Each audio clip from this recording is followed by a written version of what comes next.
Hey everybody, it's Doombringer Griffin playing not Kagero today. We switched elements. We're going to show you water.deck, and here we go.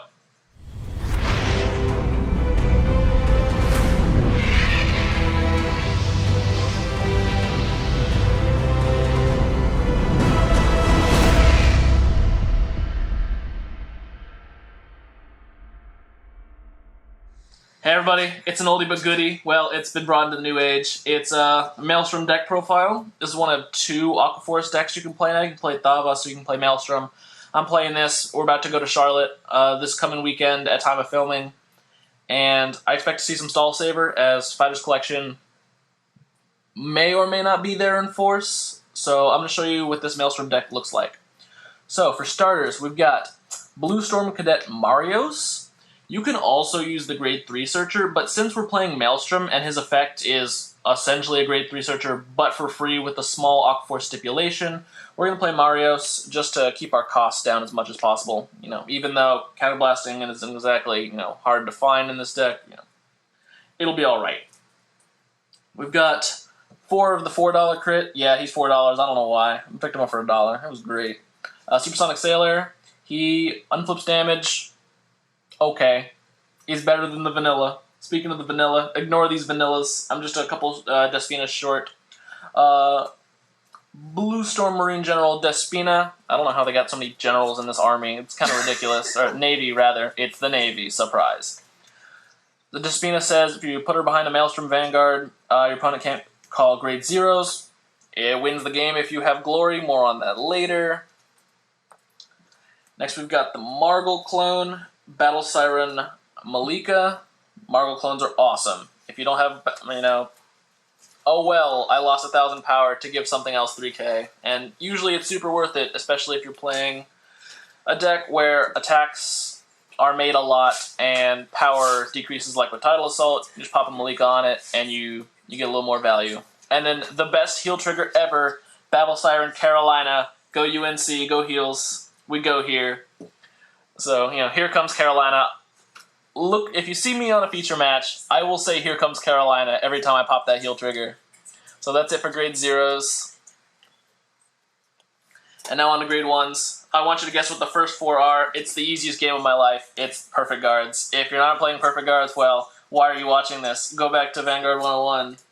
This is like that upper level. We're not quite in grad school, but this is a little up there. Speaking of Carolina. Kelpie Rider Nikki, the Stride Fodder. It's Stride Fodder.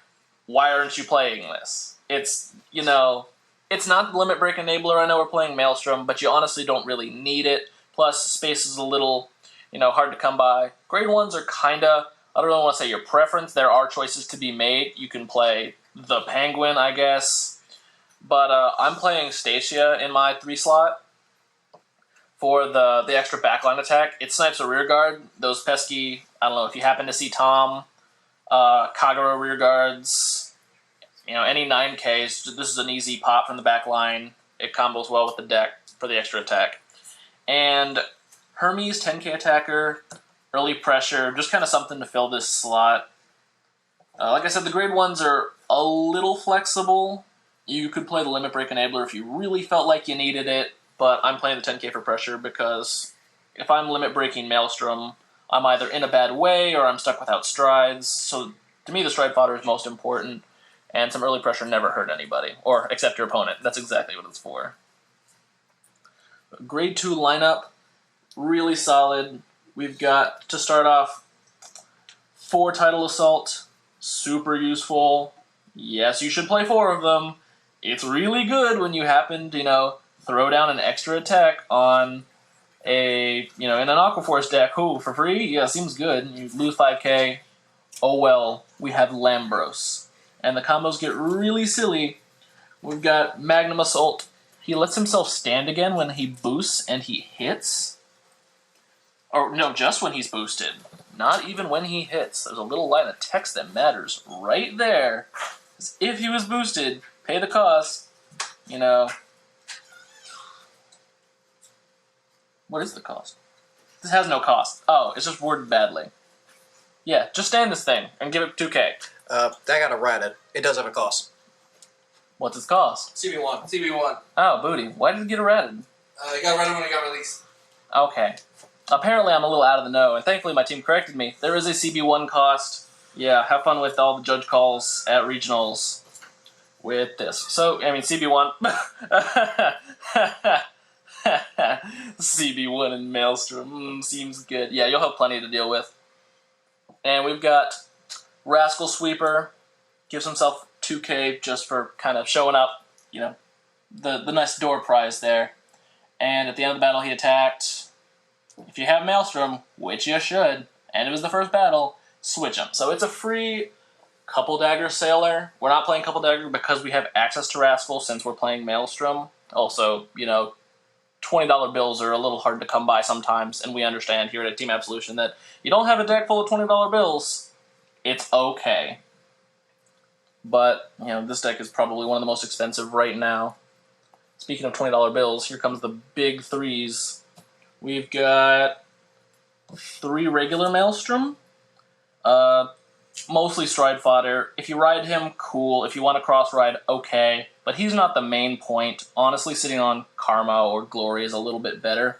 And speaking of those two, we've got 4 Karma. Some builds you'll see call for 4 regular Maelstrom, probably focusing more on cross riding, or since this deck is kind of helpful against decks like Stall Saver, or even if you happen to run into Riser Beats, which you probably shouldn't. It's really niche. But I like the 4 Karma over the 4 Maelstrom regular. He provides more pressure, and his effect is just honestly better. He does more stuff, and again, sitting on regular Maelstrom is a lot worse than sitting on Karma. And finally, 2 Glory. Feel free to end the game with him, plus Despina, if you like. They're at 5 damage. I hope you got a heal.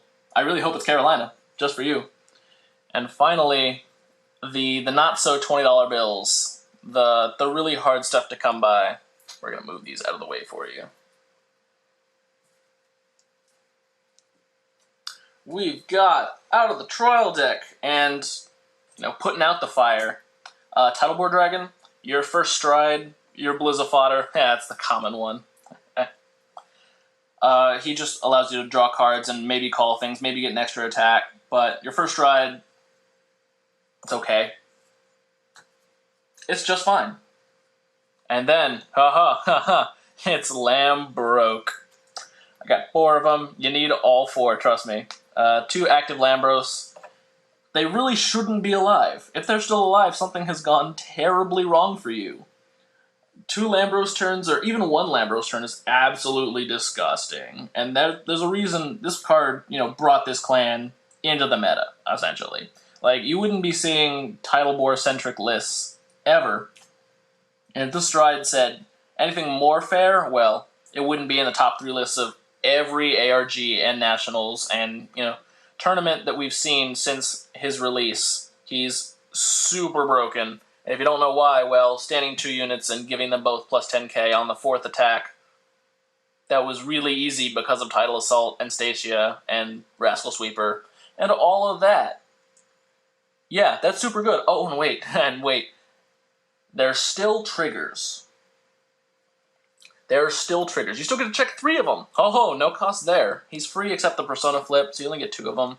And then Blizza. You really don't leave home without Blizza. If they're somehow still alive after 2 Lambros turns, you'll have at least 5 strides flipped up, and no one comes back from that.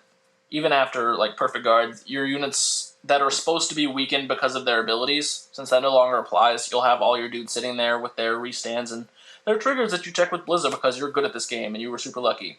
So, the trigger lineup. Crits, naturally crits. We've already shown you these, but now we'll do a little bit of discussion. Not only are the crits, you know, good, it's pretty rare that you actually get crits with effects that are super awesome. Usually the stands get those because Bushiroad wants you to run stands. They want diversity. Hence all the support they're putting out. So, crits over stands in this deck, and people say, well, it's Aqua Force. It needs stands. Well, that used to be true. Aqua Force used to be pretty damn good with stands. You know, you needed the attacks, and some of them had 4th battle effects on the rear guard. But since everything, Lambros stands all your dudes anyway, what are you standing? The rest of your units? No, you're giving them criticals to end the game. That's all. And plus, even if stands were preferable, you know how you have to play like Catch Gall in Bluish Flame Liberators? Well, this is your Catch Gall. This is your, I'm going to win the whole game because my effect is awesome. And it happens to be on a critical? Yeah, good night. So that's all I really have for you.